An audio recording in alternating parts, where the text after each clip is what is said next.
the sky when you were 21. Your bomber took a bullet from a German gun. Did you think about your wife, your brief and tender life? Did you pray to anyone? How does it feel when you're falling? Can you hear sweet angels calling? Is it empty up in space? Did you touch God's holy face? Did you tremble? Did you cry? Did you fall or did you fly?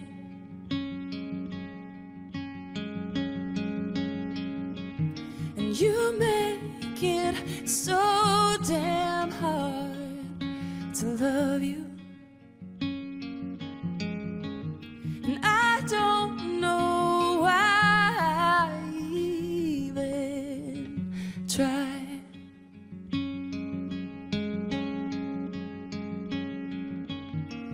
And all I ever wanted of you is take me with you. You fell out of my life one last time today. I held your hand as you slipped away. You cast your pale aside to the endless open sky, and I sent you on your way. How does it feel when you're falling? Can you hear sweet angels calling?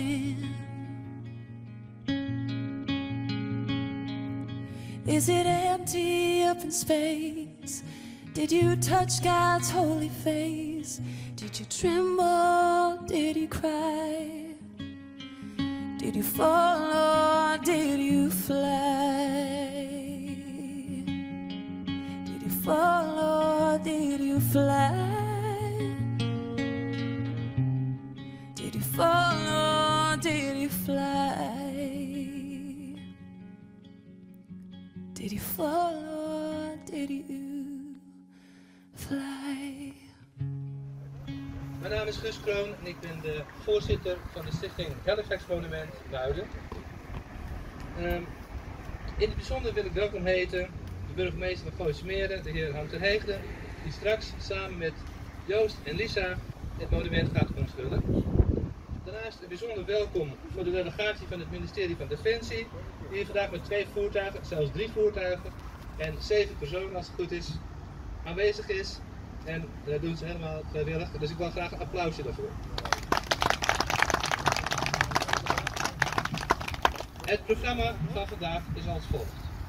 Na mijn introductie zal de doedelzakspeler, die hebben we vast al gezien, samen met de tamboer, helaas die is er niet, enkele maten spelen. Daarna volgt de toespraak van onze internetonderzoeker en webmaster David van Koolwijk. En David heeft in het afgelopen jaar onze kennis over de Halifax JB803, zoals hij officieel heet, en haar bemanning enorm uitgebreid. Ook beheert hij de website. En ik zou zeggen, kijk er dus op, om dus heel veel informatie te vinden. We zijn hem daarvoor zeer erkentelijk. Vervolgens is er weer een kort intermezzo met de doedelzak. Daarna krijgt de burgemeester het woord.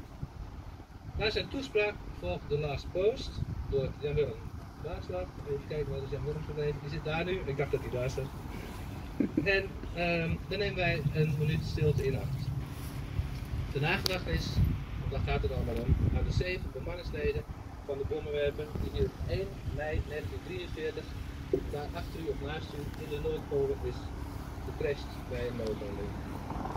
De burgemeester zal samen met Joost en Lisa, de oudste 2 kinderen van Charlotte en David, het monument onthullen door de Nederlandse vlag te verwijderen van de propeller en de achterlikte plaketten met een origineel stuk parachutezijde uit de Tweede Wereldoorlog dat hier in de Noordpolder is gedrukt, de plaketten zichtbaar te maken door het te verwijderen. Daarna kan iedereen van dichtbij het monument bekijken en bewonderen als je nog een klein beetje aan de afstand op doet, achter het nemen. Dat is het programma. En dan ga ik even terug in mijn geheugen, want ik ben hier al heel lang mee bezig. Dit is het resultaat van een heel lang proces dat we hier voor ons zien. Deze week op 1 september was ik 81 jaar geleden dat de Tweede Wereldoorlog begon. Met de inval van de Duitsers in Polen. Maar daarnaast was het op 2 september deze week, precies 75 jaar geleden, dat de Tweede Wereldoorlog eindigde door de ondertekening van de capitulatie door Japan. Deze twee historische data kwamen bij me op toen wij op 1 mei helaas niet het monument konden onthullen zoals eigenlijk de bedoeling was. Ik dacht, we moeten er een eind vooruit schuiven en dit is dus het moment geworden. En ik ben heel blij dat we dit moment gekozen hebben. De vijand die we nog niet verslagen hebben, dat is corona, maar gelukkig kunnen we vandaag hier allemaal bij elkaar zijn zonder problemen, hoop ik.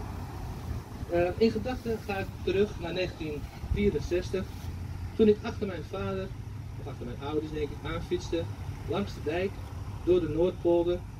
En mijn vader wees bij het Witte Huis, voor de bekenden hier in de omgeving wel bekend, in de richting van midden van de polder.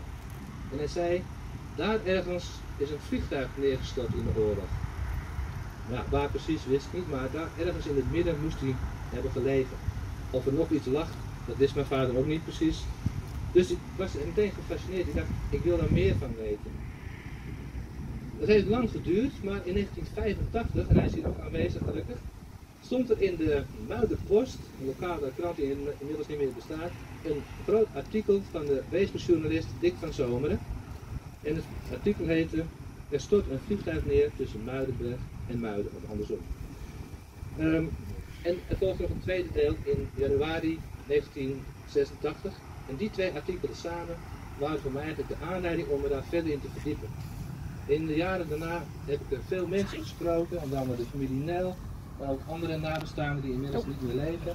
Ik heb al die verhalen verwerkt in een boekje en dat heette De Bommenwerper in de Noordpolder. Dat kwam uit in 1992.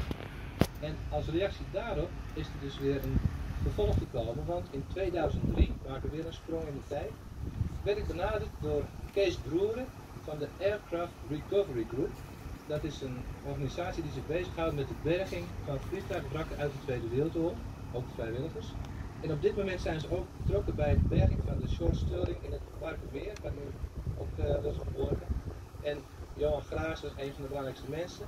En samen met Kees Broer en Johan Graas zijn we toen gaan zoeken in de polder of nog iets van het vliegtuig te vinden was. Want er zou mogelijk nog een motor achtergebleven kunnen zijn. En dat was ook zo. We hebben dus in 2003 de laatste Rolls-Royce motor opgegraven, hier een paar honderd meter hier vandaan in de polder. Plus nog een heleboel wrakstukken die in de grond aanwezig waren. De motor en de wrakstukken zijn opgeborgen in Fort Veldhuis, toen eerst schoongemaakt en gedetermineerd welke onderdelen er allemaal waren. En die zijn nu nog steeds te bezichtigen in Fort, het is een onderdeel van de stelling van Amsterdam, Fort Veldhuis bij Heemskerk. Dus mocht u daar een keer naartoe willen, dan is dat zeker de moeite waard. Even kijken, ik even naar de andere kant.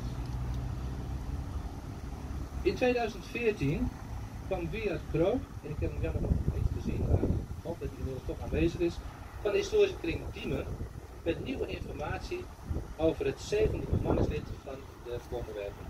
Want, zoals u misschien weet, is er nog altijd 1 van de bemanningsleden vermist.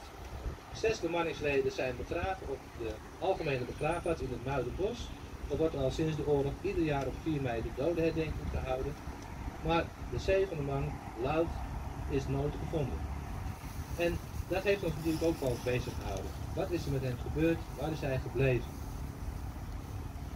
Wiert Krook had een theorie aan de hand van verschillende ooggetuigen die vertelde dat er een man gevonden zou zijn in de buurt van de Maxis bij Diemerdam, die zwaar gewond was en niet meer bij kennis was en dat weggebracht naar het Binnengasthuis in Amsterdam en daar op 13 mei aan zijn verwonding is bezweken zonder bij kennis geweest te zijn. En deze man is begraven op de Nieuwe Oosterbegraafplaats in Amsterdam-Oost en het zou mogelijk dus de ontbrekende 7e man kunnen zijn. We weten het niet zeker. We zijn er nog steeds mee bezig en u zult er misschien ongetwijfeld later nog meer over horen. David zal er ook nog even op terugkomen, denk ik, in zijn toespraak. In 2017 hield ik op 4 mei op verzoek van het organiserende comité Openbare Feesten bij de dodenherdenking in de Grote Kerk in Muiden een lezing over de bemanning van de Halifax. Scholieren van de Jozefschool, waar ik op dat moment werkte, lazen zelfgemaakte haiku's voor en het publiek, de mensen in de kerk, waren onder de indruk en wilden graag meer weten, want het bleek toch dat de informatie die ik als bekend onderstelde bij veel mensen weggezakt was of niet aanwezig. Dat was voor mij een signaal dat er eigenlijk iets meer moest gebeuren dan alleen maar 1 keer per jaar dodenherdenking. En in hetzelfde jaar maakte ik samen met mijn vriendin een fietstocht om het IJsselmeer. En tijdens die fietstocht kwam ik op verschillende plaatsen kleine monumentjes tegen. Een pilaar met een vliegtuig erop, of een propeller, of een ander onderdeel van een vliegtuig. En ik dacht, zoiets zouden wij in Muiden ook moeten hebben. Waarom hebben wij dat eigenlijk niet? Nou, dat idee is toen geboren, dus 2017. En in 2018 was het precies 75 jaar geleden dat het vliegtuig hier in de polder terecht kwam. En ik dacht, dit is een goed moment om een monument op te richten.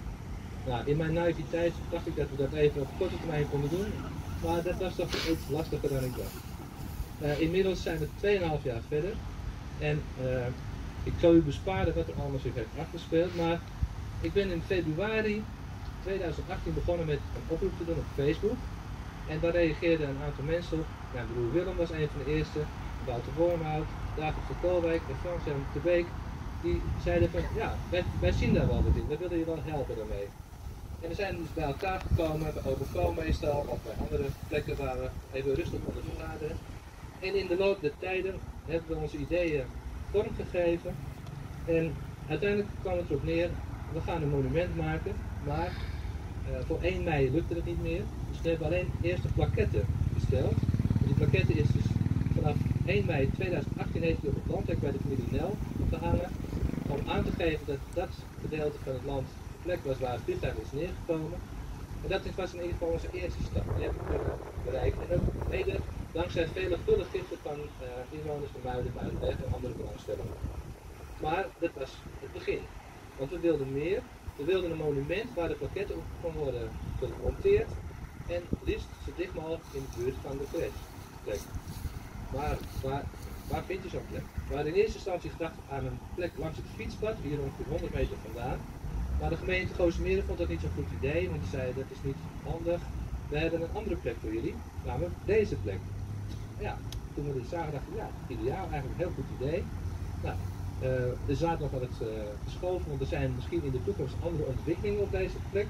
Maar goed, ons monument zou dan moeten worden geplaatst, maar dat is in ieder geval dan in ieder geval aanwezig. Laten we zeggen, het gaat niet weg, het blijft, maar misschien moet het ietsje opgeschoven worden. Maar voordat het monument er stond, was het dan nodig om eerst een zogenaamd vooroverleg te plegen met de gemeente. En ik weet niet of u het ooit van plan bent om dat te gaan doen, maar kunt u uw borst nat maken, want dat kost heel veel tijd en moeite. Maar het vooroverleg is slechts het begin, en daarna moet je nog een vergunning aanvragen. En dat kost nog meer tijd en moeite. Maar het is nou helemaal zo, ambtenaren hebben ook hun eigen opdrachten, dus laten we daar maar verder niet op ingaan. We moesten een stichting oprichten, want u moet een rechtspersoon hebben. En ja, dat vonden we wel lastig, maar eigenlijk is dat natuurlijk wel zo handig. Want je kunt er ook een bankrekening openen, je kunt geld bij elkaar krijgen. En je hebt ook een structuur voor de langere termijn, want het monument zet je niet neer voor een tijdje, maar eigenlijk voor heel lang. Behalve dat het hier ook heel lang zal blijven staan. En dan moet de stichting natuurlijk ook zorgen dat het monument heel blijft onderhouden. Even kijken. Op 13 maart 2020 kwam eindelijk de vergunning binnen. Maar ja, u weet, 13 maart, dat is natuurlijk het begin van de coronacrisis in Nederland. Dus we kregen op vrijdag de 13e, ja, je kunt het niet verzinnen, maar het is echt zo, de vergunning binnen. Ik was heel blij, maar het volgende weekend werd heel Nederland op schot gedaan, dus de onthulling ging niet door. Maar uiteindelijk hebben we dus vandaag toch bereikt dat het zover is. En die ik ook nog even graag wil noemen, dat is mijn broer Hans. Die is helaas niet aanwezig, maar die heeft dus dit monument helemaal gemaakt op onze aanwijzingen. En nou, daar ben ik hem heel erg dankbaar voor. Hij heeft er ontzettend veel tijd en energie in gestoken. En ik weet dat hij er zelf ook heel tevreden mee is. Dus Hans, bedankt bij deze. En natuurlijk wil ik ook op deze plek iedereen bedanken die op wat voor manier ons heeft geholpen met tekeningen maken, met financiële bijdragen, met hulp op allerlei manieren. Want zonder u was het niet mogelijk geweest. Dus ook hartelijk dank aan alle andere mensen die hierbij betrokken waren. Dit is het resultaat. Ik ben trots, blij en misschien wel een beetje ontroerd. En ik zou zeggen, luister naar David, dit was mijn toespraak. Dank u.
Burgemeester, bestuursleden, familie, vrienden, belangstellenden. Ik ben David van Koolwijk, inderdaad, zoals u al zei, de onderzoeker en webmaster van onze stichting. Dus mochten jullie afvragen wie dat allemaal op internet had geplaatst, dat was ik. Ik vertel jullie graag kort hoe dit allemaal begonnen is voor mij. Een aantal jaren geleden ben ik samen met mijn gezin begonnen om hier in Muiden op de Muidenbegraafplaats kaarsjes te gaan branden voor de bemanningsleden die zijn omgekomen op kerstavond.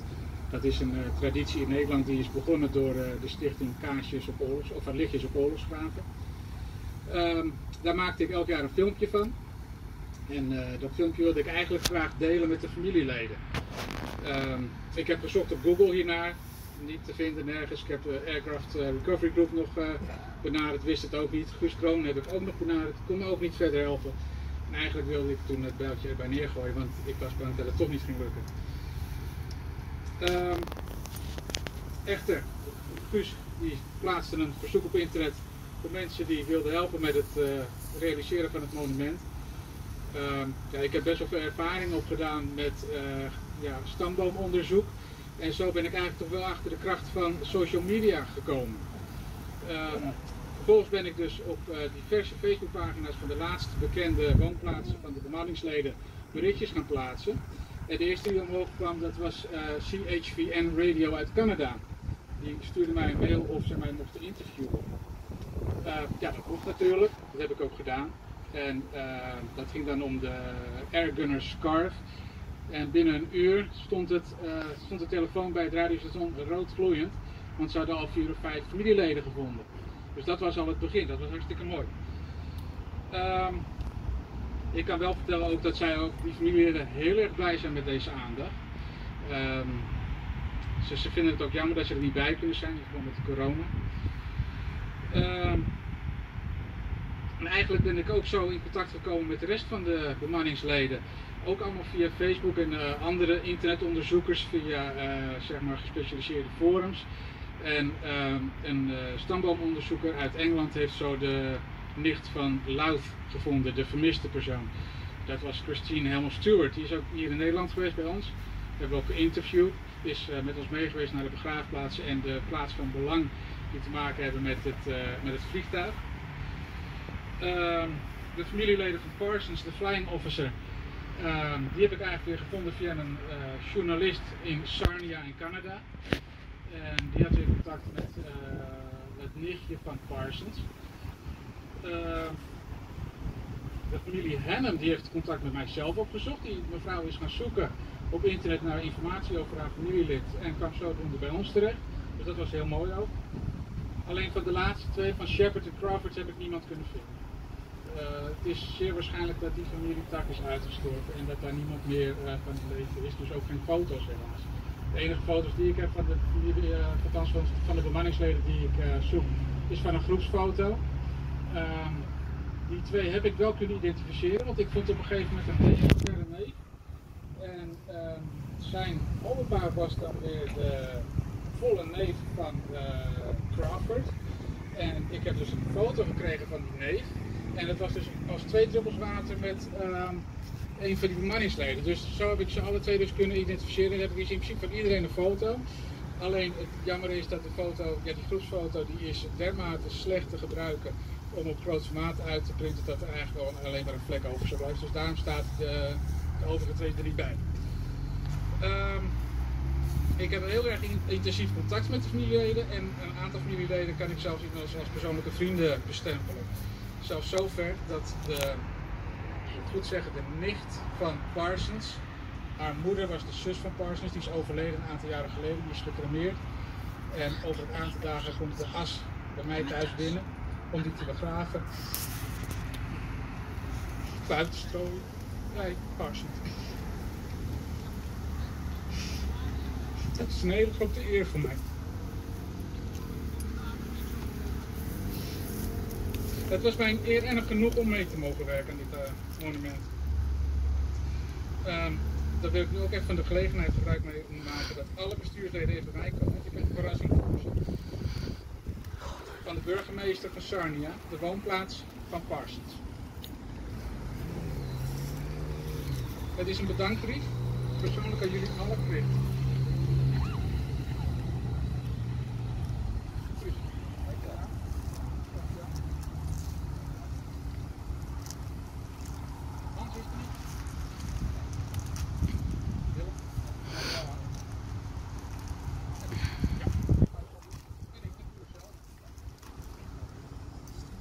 Ik wil jullie bedanken voor de aandacht en ook bedanken voor de interesse die jullie hebben getoond in de bemanning en het monument. Dank u wel.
even weten. Een memorabele dag.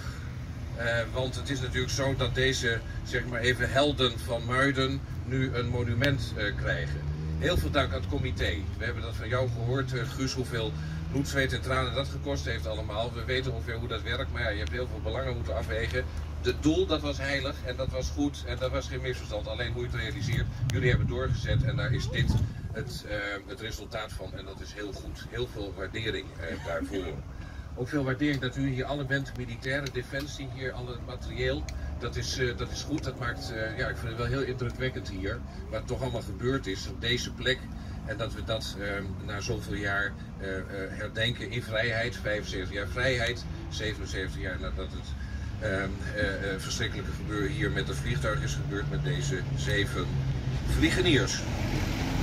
Om even, het duurt even wat langer deze brief, ik ben nooit zo gewend langer dus brief, maar vandaag is even iets langer. Ik vond wel dat ik die namen van allen, David heeft ze ook al een aantal genoemd, bijna allemaal genoemd, maar er even expliciet noem van de vliegeniers. En daarna zal ik een brief voorlezen. Want ik denk van ja, normaal hou ik een speech en dan eigen gemeente. Soort. Wij kregen ook als gemeentebestuur een brief van mijn collega. Die hebben jullie persoonlijk gekregen, ik ook. Waarbij hij beschrijft, vind ik op een manier die ik hier zou willen neerleggen. En ik denk van dat staat allemaal mooi in die brief van die collega. Die ga ik hier voorlezen. En het eindigt ook nog in iets bijzonders, dus dat zal ik straks zeggen. Maar daarom geen gewone speech van mij, maar ik wil die brief van mijn collega uit Canada.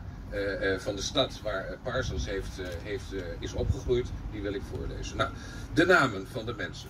Sergeant Ian Douglas Crawford, boordwerktuigkundige uit Argyll, Scotland, van 21 jaar.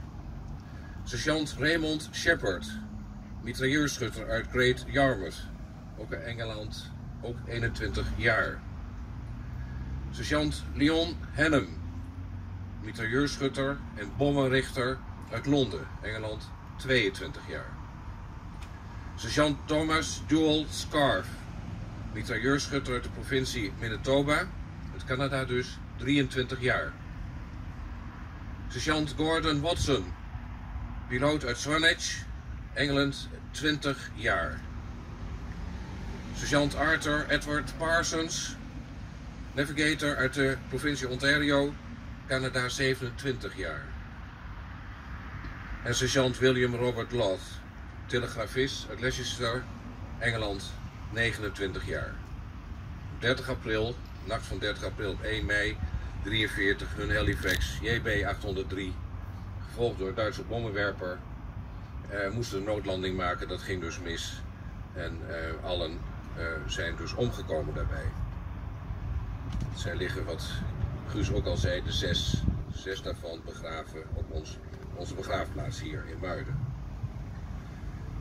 De brief van mijn collega uit Canada. Dat is heel keurig, dat is ook een grote Nederlandse gemeenschap woont daar.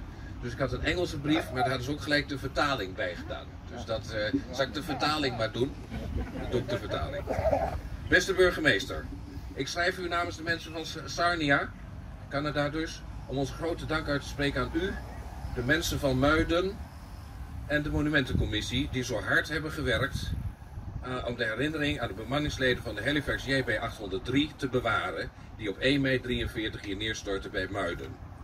Het is emotioneel om te horen dat de inwoners van Muiden hebben gezorgd over de graven van de omgekomen vliegeniers sinds het einde van de Tweede Wereldoorlog. En een van hen was Ted Parsons uit Sarnia. Ted wordt beschreven in het uitstekende boek The Sarnia War Remembrance Project door Tom Slaughter als een levendige, hardwerkende jonge man, actief in rugby, basketbal, zwemmen en track. En volgens zijn familieleden was hij een prettige, vrolijke, knappe jongeman en heel populair in zijn jeugd. En Ted ging op 24-jarige leeftijd in dienst bij de RCAF en verloor tragisch zijn leven op 1 mei dus 1943. Wat een verlies voor zijn familie en de gemeenschap van Canada. De band tussen Canadezen en Nederland is heel sterk. En dat zal ook altijd zo blijven. Vooral sinds de hulp van de Canadese Armed Forces met de bevrijding van Nederland in 1945. En sinds 1953 in Ottawa, de hoofdstad van Canada, is het Canadese Tulpenfestival En dat wordt jaarlijks gehouden en dat weerspiegelt de relatie tussen onze landen, de sterke band. Dat festival trekt duizenden bezoekers, niet alleen vanuit Canada, maar ook van overal uit de wereld. Het festival kwam door het 4-jarig verblijf van prinses Juliana in Ottawa met haar 2 dochters tijdens de Tweede Wereldoorlog. En haar derde dochter werd natuurlijk geboren in Ottawa als dankje aan de mensen van Canada en Ottawa werden 100.000 tulpen naar Ottawa gestuurd. Deze traditie is sindsdien voortgezet en staat bekend als de Tulip Legacy. In Sarnia, de Nederlandse gemeenschap, is een belangrijk onderdeel en ze draagt bij aan de kwaliteit van het leven, sociaal en ook economisch. En toen Nederlandse emigranten, die kwamen in Sarnia te wonen en zij in de straat, het is niet helemaal precies verteld, dus ik moet even wat improviseren. De straatnamen in de omgeving zoals Netherland Place en Amsterdam Court om te eren waar ze vandaan kwamen en hun grote liefde voor Nederland. Op de herdenkingsdag in Canada op 11 november kijken wij terug op het gezegde they shall grow not old as we that are left to grow old. Age shall not weary them, nor the years condemn. At the going down of the sun and in the morning we will remember them. De mensen van Muiden hebben laten zien dat de mannen van de Halifax, JB 803, nooit vergeten zullen worden en liefdevol herinnerd zullen worden. De mensen van Muiden hebben laten zien dat hun lichamen worden begraven in vrede met de namen van hun er voor altijd bij. De stad Muiden met hun handelen en respect voor de menselijke geest en de essentiële nobelheid van zelfopoffering in de oorlog om de vrijheid van iedereen te behouden, zal lang herinnerd en gekoesterd worden door de mensen van Sarnia. Was getekend door Mark Bradley, de burgemeester van Sarnia. Dus dat is heel mooi. En wat kregen wij later, 2 weken later, een brief van hun dat zij een donatie zullen doen van $1000 Canadese dollars voor het onderhoud van dit monument. Ik wist niet of jullie dat al wisten, maar dat hebben zij dus in een aanvullende brief. Ik geef de brieven aan Guus allemaal zo meteen. Ik heb al een bedankje hiervoor geschreven, maar voor die €1000 of $1000 Canadese dollars moet je het zelf nog even doen. Maar ik denk dat het heel mooi is vanuit de gemeenschap daar en het regiment dat er zit. Er is ook een regiment daar in Sarnia en die hebben dat ook gedoneerd samen. Dus ik denk dat dat een heel mooi blijk van waardering is aan jullie voor jullie werk en dat we dat in ere mogen aanvaarden.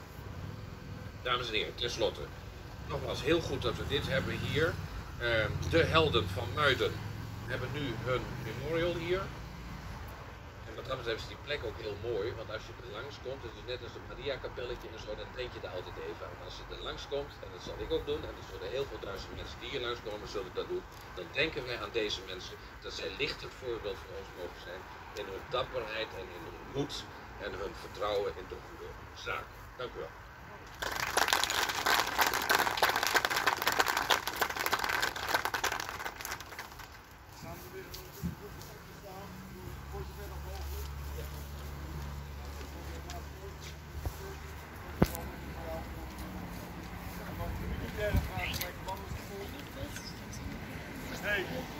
De burgemeester verzoeken om het monument te onthullen. We gaan eerst het touwtje doorknippen dat de propeller onthult, burgemeester.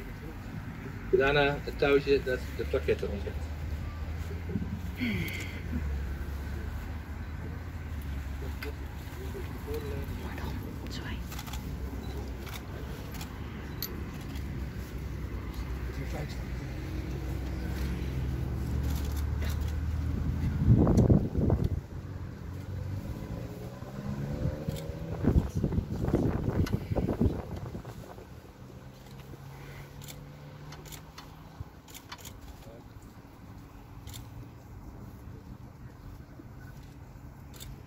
Een stapje naar achter. Eens voorstellen. Ja. Nou, rustig klimmen.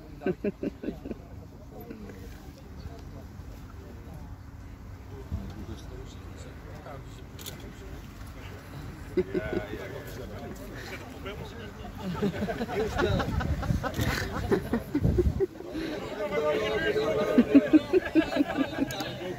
Altijd in 3, hè?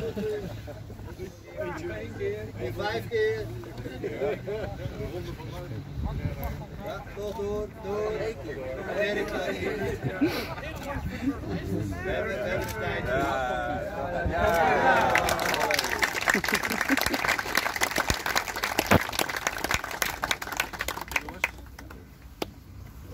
Even opzij gaan voor alle camera's.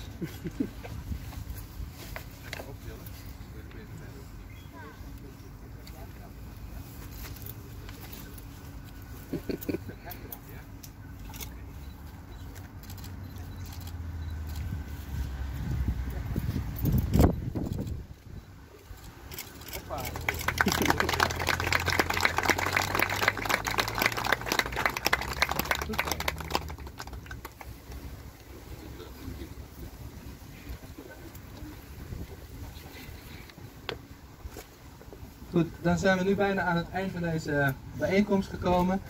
Ik wil u graag straks allemaal uitnodigen om het monument van dichtbij te komen bekijken.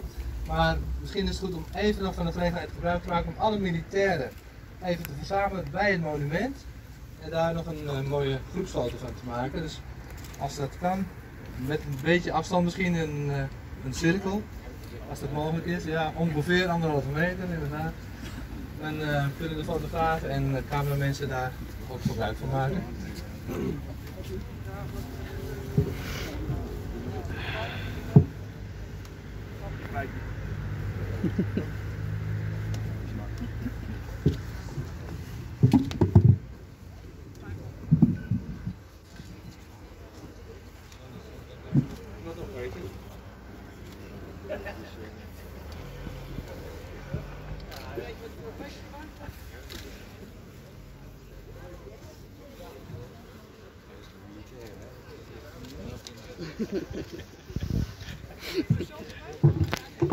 Ja, hartelijk dank alle. Ja, we wilden graag met. Zal het ook even bij? Gaan we gewoon ertussen staan? Goed, en daarna doen we nog een keer alleen met de mensen van het bestuur.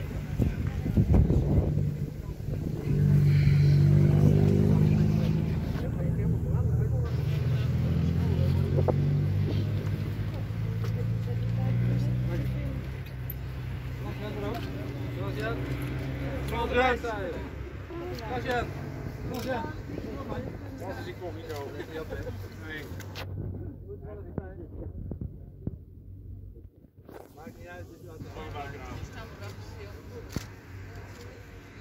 Willem, deze kant misschien?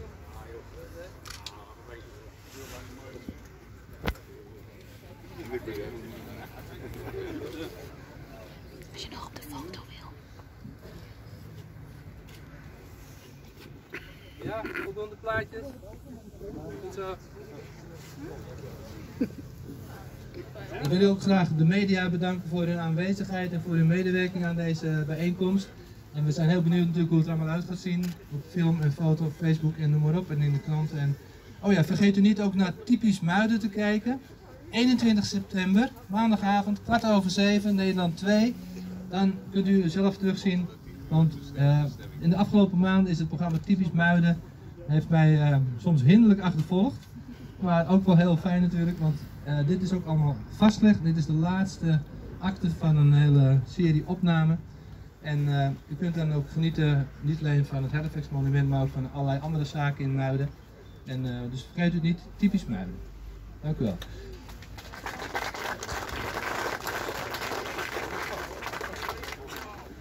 Nou, dan is hierbij de bijeenkomst eindig. Ja, de muziek draait al. Sorry. Nog één ding, hierbij is de bijeenkomst geëindigd. U kunt gerust ook nog even met elkaar gezellig napraten. We hebben helaas geen drank en dat soort dingen, want dat kan helaas niet. Maar wij gaan natuurlijk straks alles opruimen en dan gaan we wel even wat drinken met elkaar bij de mol. Mocht u interesse hebben, kunt u daar ook naartoe komen. En ik zou zeggen, kijk u rustig rond en praat u nog even met elkaar na. Dank u wel. Even een interview doen.